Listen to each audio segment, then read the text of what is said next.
এরা বিএনপির অফিস বুঝছে না, করিচ্ছে এখনো করিনি। এরা রাস্তা ছিল তো ভাঙিয়ে দিচ্ছে।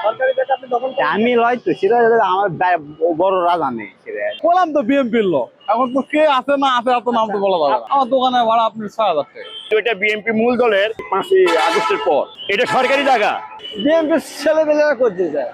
এরা বিএনপি এই থানা অফিস বুঝছেন, এরা আমাদের বাবাকে দিয়ে আমি কর্মচারী এমনি থাকি। ভাড়া কাটে ভাড়া সরকারি জায়গা, সরকারি জায়গা আপনি দখল করেন। আমি লয় তো সেটা আমার বড়রা জানে।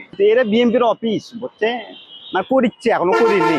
এরা রাস্তা ছিল তো ভাঙিয়ে দিছে।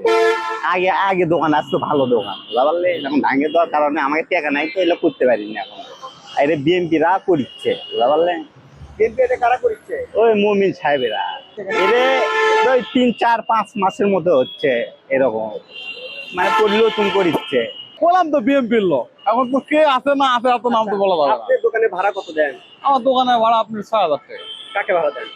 যাই রিলিজ দিছে তাকে দেওয়া লাগে। এটা বিএনপি মূল দলের আপনার হচ্ছে যে এটা ওই 15 নম্বর ওয়ার্ড বিএনপি, একটা হচ্ছে বিএনপি, একটা হচ্ছে সাংগঠনিক ওই আপনার ছাত্র এবং একটা শ্রমিকের তিনজনের 3টা অফিস। এটা আপনার এই যে 5-এর পরে 5ই আগস্টের পর এটা সরকারি জায়গা। রোডের জায়গার উপর আসলে দলীয় অফিস বা বিএনপি অফিস করা না, এটা অন্যায়। কারা করছে একটু বলুন। বিএনপি কতদিন আগে করছে? আরে কিছুদিন আগে করলো, এই ভোটে ওঠার পরই করলো। বিএনপির ছেলেমেয়েরা করতে যায়।